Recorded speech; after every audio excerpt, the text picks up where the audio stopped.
तो नमस्कार बच्चों, स्वागत करते हैं आपका ऑनलाइन चैनल पर। और जो बच्चे पहली बार देख रहे हैं ज़रूर सब्सक्राइब कर लें, ठीक है। और जो ये वैकेंसी आई है ये आपकी आई है DFCIL में।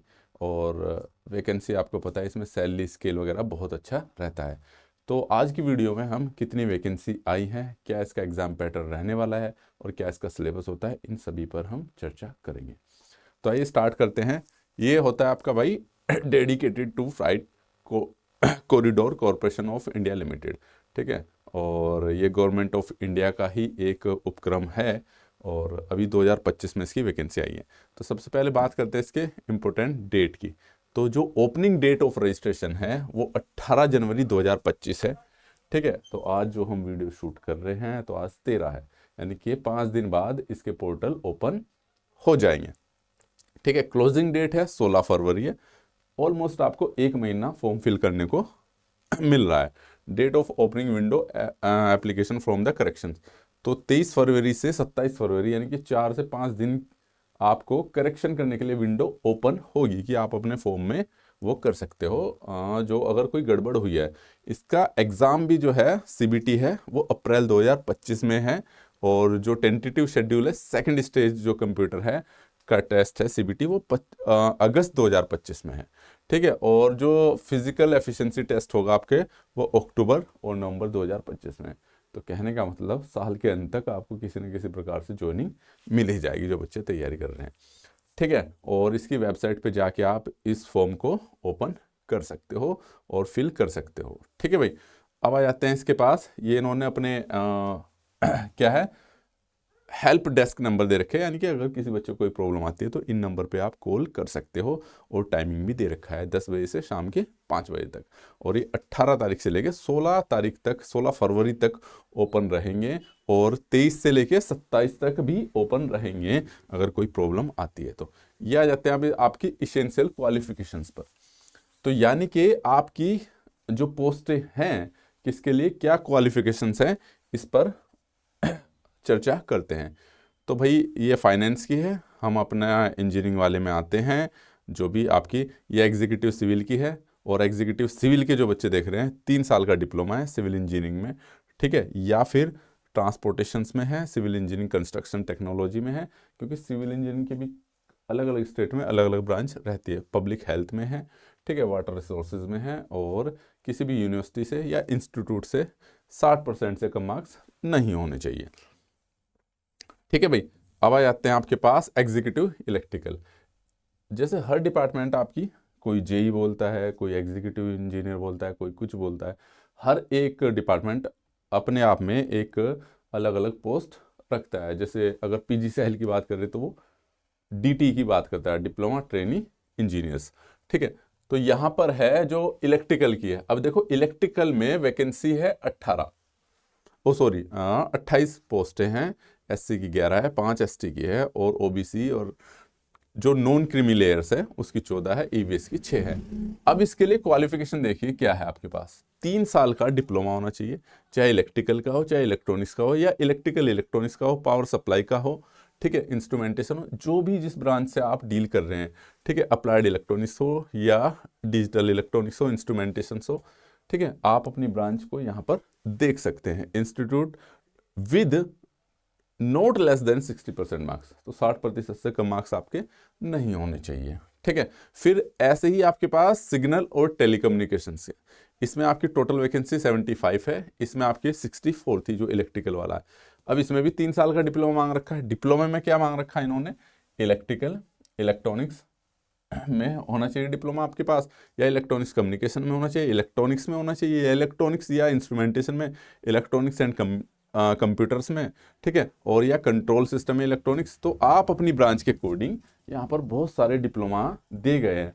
जिसने भी जिस ब्रांच से डिप्लोमा कर रखा है वो देख सकता है। टेलीकम्युनिकेशन, इंस्ट्रूमेंटेशन एंड कंट्रोल, तो जितने भी, मेरा मानना ये है जितने भी डिप्लोमा के कोर्सेज हैं और जितनी भी ब्रांचेज हैं वो इसमें कवर हो रखी हैं, ठीक है।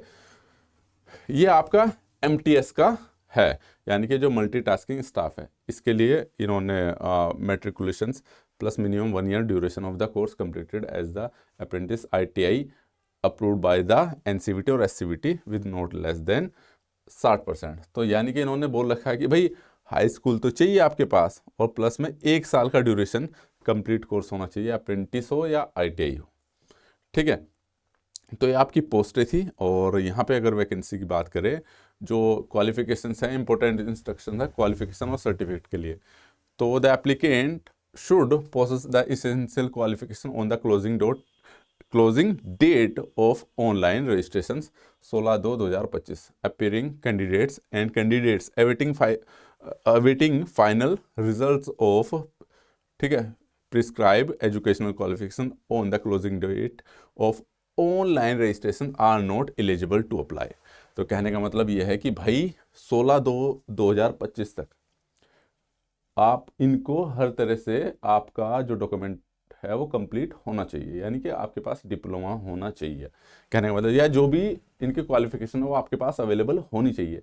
जो बच्चे फाइनल सेमेस्टर का वेट कर रहे हैं वो एलिजिबल नहीं है, या जिनके पास डॉक्यूमेंट्स नहीं है वो भी एलिजिबल नहीं है। ठीक है, तो इसमें वो लिखा eligible candidates who have completed diploma या degree course as prescribe for the post applied through the recognised lateral entry schemes can also apply. तो यानी कि जिसने लेटरल एंट्री में एडमिशन लिया है वो भी अप्लाई कर सकता है। बहुत सारे बच्चे ऐसे होते हैं कि डिप्लोमा में लेटरल एंट्री में जाते हैं, ठीक है, तो क्या होता है वो भी अप्लाई कर सकते हैं, लेकिन उनके पास डिप्लोमा होना चाहिए।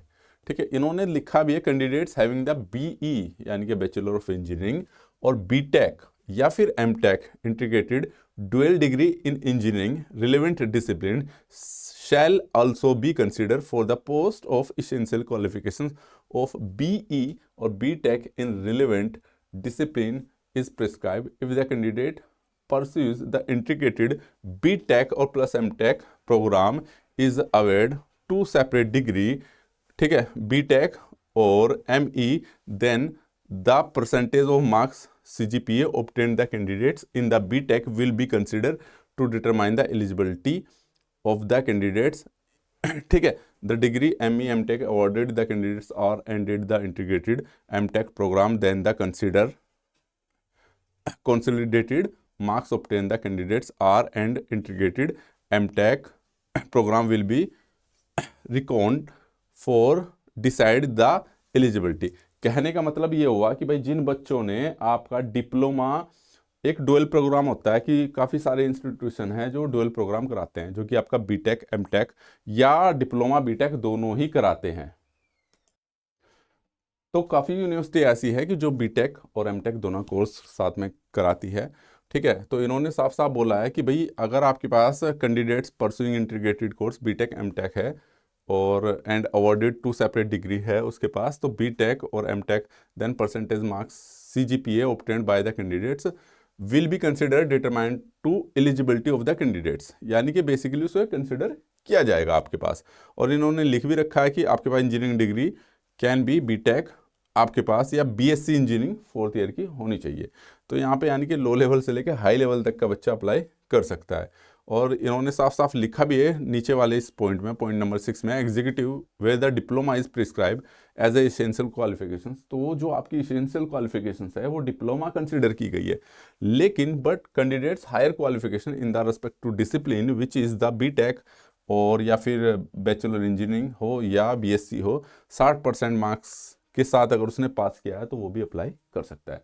तो कहने का मतलब डिप्लोमा और BTech वाले दोनों अप्लाई कर सकते हैं भाई आपके पास। ओके, तो जिन्होंने भी डिप्लोमा किया है उनके लिए भी कोई दिक्कत नहीं है। एज लिमिट पे आ जाते हैं, तो जो मैनेजर की 18 से 30 है, एग्जीक्यूटिव की जिन्होंने डिप्लोमा BTech किया है उनके लिए भी 18 से 30 है, और MTS की 18 से 33 है। रिलैक्सेशन आपको पता है 5 साल का SC ST के लिए, 3 साल का OBC के लिए है, और OBC में नॉन क्रीमी लेयर वाले कैंडिडेट्स के लिए।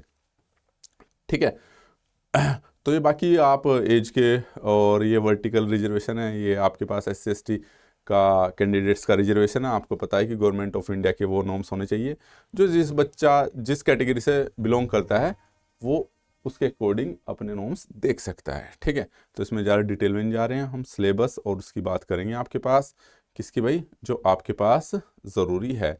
इसमें रिजर्वेशन पॉलिसी दे रखी, हॉरिजॉन्टल रिजर्वेशन और वर्टिकल रिजर्वेशन, ये आप समझ सकते हो रिजर्वेशन का मुद्दा है। ठीक है, और क्रिटिकल मुद्दा भी है भाई इस पे, है ना, आजकल के हिसाब से देखा जाए तो। चलिए आ जाते हैं, है ना, तो बड़ा मतलब कंट्रोवर्सी मुद्दा भी है रिजर्वेशन। खैर इस पे हम एक अलग से वीडियो बना सकते हैं, कभी ज़रूरत पड़ेगी तो बनाएंगे, वरना बहुत ज्ञानी लोग हैं इस दुनिया में, भारत में खासकर। ठीक है, चलिए अच्छा। तो जूनियर मैनेजर के लिए ये आपके पास इन्होंने दे रखा है, देखो ये दे रखा है उन्होंने सिलेक्शन प्रोसेस। अगर मैं एग्जीक्यूटिव इलेक्ट्रिकल की बात करूं तो, क्योंकि हम इलेक्ट्रिकल से डील करते हैं, ठीक है, तो कंप्यूटर बेस्ड CBT 1 होना है, CBT 2 होना है, फिर फिजिकल एफिशिएंसी होनी है। फिजिकल एफिशिएंसी आपके पास इसमें एग्जीक्यूटिव इलेक्ट्रिकल में नहीं है, डॉक्यूमेंट वेरिफिकेशन है और मेडिकल टेस्ट है भाई आपके पास। ठीक है, तो केवल फिजिकल एफिशिएंसी MTS वाले में, मल्टीटास्किंग स्टाफ वाले में। ओके, तो यहाँ से आपको पता चल जाएगा कि कितने स्टेज के पेपर होने हैं। ठीक है, स्कीम ऑफ जो है आपके पास एग्जामिनेशन, तो जो CBT होना है आपके पास detail of computer based test में, तो 2 स्टेज में होगा, स्टेज 1 CBT और स्टेज 2। ठीक है, जो आपके पास पोस्ट दी गई है उसके अकॉर्डिंग आप देख सकते हो। ठीक है, नेगेटिव मार्किंग है इसमें, stage generally confirmly with the educational standard prescribe for the post, और नेगेटिव मार्किंग, ठीक है, फर्स्ट और सेकंड में एज द 1/4, तो यानी कि 25% की नेगेटिव मार्किंग भी रहने वाली है। ठीक है, जो CBT 1 होना है विल बी स्क्रीनिंग नेचर, यानी कि बेसिकली स्क्रीनिंग नेचर का होगा। स्क्रीनिंग नेचर बेसिकली ये होता है कि आप उसमें पासिंग मार्क्स आपको लाने होते हैं। ठीक है, number of candidates to be shortlisted for the next stage selection process will be as per details given below. तो जो सेकंड स्टेज का टेस्ट होगा आपके पास, ठीक है, 20 टाइम्स रहेगा आपके पास of the community wise vacancy of post notice as per merit first stage of CBT। तो कहने का मतलब है कि भाई इन्होंने बोल दिया 20 गुना लोग बुलाएंगे आपके पास, और इसमें लिखा भी कम्युनिटी वाइज। मान लो जिसमें कम्युनिटी वाइज का मतलब SC ST OBC, अगर SC की 10 सीट है तो यानी कि 20 गुना बुलाएंगे, तो 200 लोग बुलाए जाएंगे आपके पास। ठीक है, फिजिकल एफिशिएंसी उनके लिए, MTS के लिए, डॉक्यूमेंट वेरिफिकेशन और medical equal to number of community wise vacancy, ठीक है, नोटिफाइड एज पर, यानी कि जितने बच्चे की वैकेंसी है उतने ही मेडिकल टेस्ट के लिए बुलाए जाएंगे आपके पास। क्लियर है? अब आ जाते हैं भाई इसके इस पर। ठीक है, first stage of consist 100 multiple MCQ type के क्वेश्चन होंगे। ठीक है, and the exam duration 90 minutes. ठीक है, 120 मिनट की एलिजिबल कैंडिडेट्स होंगे जो कि PWD यानी कि पर्सन विद डिसेबिलिटी वाले रहते हैं। ठीक है, और जो सिलेबस है सेक्शन वाइज डिस्क्राइब है, marks for first stage given below. तो जो CBT 1 होगा आपके पास, फर्स्ट स्टेज का जो CBT होगा, मैथमेटिक्स आएगा 30 नंबर का, general awareness, general science, logical reasoning और knowledge about the railways, DFCCIL, यानी कि ये रेलवे का ही एक पार्ट है। ठीक है, इसके बारे में आपको जानकारी होनी चाहिए। तो CBT 1 बेसिकली इन टॉपिक पर आधारित रहेगा। फिर आ जाते हैं CBT 2 पर, ये 120 नंबर का होगा, ये भी आपका ऑब्जेक्टिव टाइप क्वेश्चंस रहेगा, 120। ठीक है, exam duration will be 120 minutes, और 160 मिनट्स आपके पास पर्सन विद डिसेबिलिटी वालों के साथ रहेगी। अगर questions consist more than 1 sections there will be no section cut off in case of CBT। इसने बोला है कि अगर क्वेश्चंस में, ठीक है, मोर देन 1 सेक्शन है तो there will be no section cut off in case CBT 1। तो कहने का मतलब ये हुआ आपके पास कि,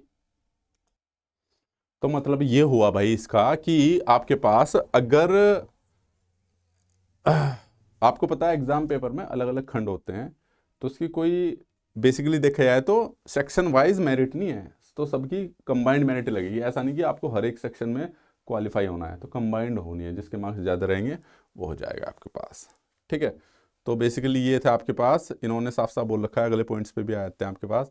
कैंडिडेट्स शॉर्ट लिस्टेड, जो सेकंड स्टेज के कैंडिडेट्स होंगे उनको एडवाइस की जाती है, ठीक है,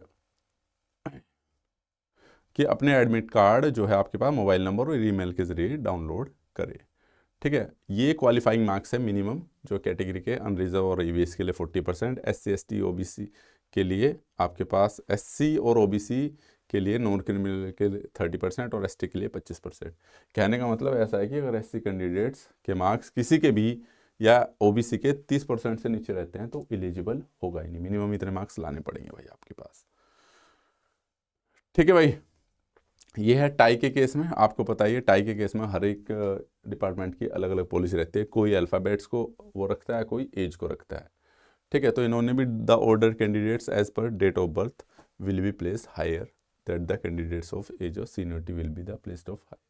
तो यानी कि जो उम्र में बड़ा होगा उसे कंसिडर किया जाएगा। ठीक है, और दोनों में भी बराबर आ जाता है तो अल्फ़ाबेटिकल ऑर्डर्स में, तो इससे पता चलता है आपको नाम ए से ही रखने चाहिए, कभी कभी आपको फ़ायदा भी हो जाता है। ठीक है भाई, तो जो मेन पॉइंट्स है, वैसे तो बाकी आप बहुत सारे पॉइंट्स इसके पढ़ सकते हैं। ठीक है, तो ये देख सकते हो आप, और ये बेसिकली बाकी आपको ये डॉक्यूमेंट वेरिफिकेशंस का है। और अभी क्या है इस वीडियो में, क्या बोलते हैं, वैसे तो देखो पुराने उसमें क्या था, आपके पास 120 नंबर का पेपर था। ठीक है, और उसमें से कुछ टेक्निकल था और कुछ नॉन टेक्निकल था। ठीक है, अलग अलग उसका वो था आपके पास। तो ये मेडिकल एग्जामिनेशन है, और बाकी इसके सिलेबस को लेके मैं अलग से वीडियो बनाऊंगा। ठीक है, और जो कि आपकी बिल्कुल डिटेल वीडियो होगी उसमें उसमें साथ साथ ये भी है, उसमें ये बताऊंगा कि इस सिलेबस को हम तैयार कैसे करेंगे, कि कहाँ से और कैसे तैयार कर सकते हैं। तो बाकी की जानकारी मैं अगली वीडियो में बताऊंगा। ठीक है, और साथ ही पुराने ईयर का पेपर भी इस पर अपलोड करूंगा। ठीक है, कि पुराने ईयर का मतलब जो पास्ट वैकेंसी आई थी, कि वो किस प्रकार की वैकेंसी थी और किस प्रकार के क्वेश्चन आए थे। हालांकि पिछली बार तो इन्होंने आईटीआई को भी कंसिडर कर रखा था, लेकिन वो एग्जीक्यूटिव उसमें नहीं थे। ठीक है, वो इलेक्ट्रिकल की एक पोस्ट थी जिसमें इन्होंने आईटीआई रख रखा था। ठीक है, तो बाकी की चीज़ें मैं नेक्स्ट वीडियो में बताऊंगा आपके पास। ठीक है, और ये इंस्ट्रक्शंस है सीबीटी की, जो कि आपको हर एग्ज़ाम में दी जाती है, तो ये बताने की ज़रूरत नहीं है। टाइम से पहले आना चाहिए, आपको आधार कार्ड लाने चाहिए, बैन आइटम्स क्या रहते हैं, जनरल इंस्ट्रक्शंस से, ये आपको जो बच्चे तैयारी कर रहे हैं उनको पता ही रहता है भाई। तो कहने का मतलब ये है कि बाकी की वैकेंसियाँ, ओ सॉरी, बाकी की जो वीडियोस है, मैं आपको नेक्स्ट वीडियो मिलेंगे विद डिटेल सिलेबस डिस्कशंस, और साथ ही ये भी चर्चा करेंगे किस प्रकार का एग्ज़ाम आपके पास आया था। तो जो बच्चे पहली बार देख रहे हैं, चैनल को सब्सक्राइब करना ना भूलें। Thank you so much, all the very best.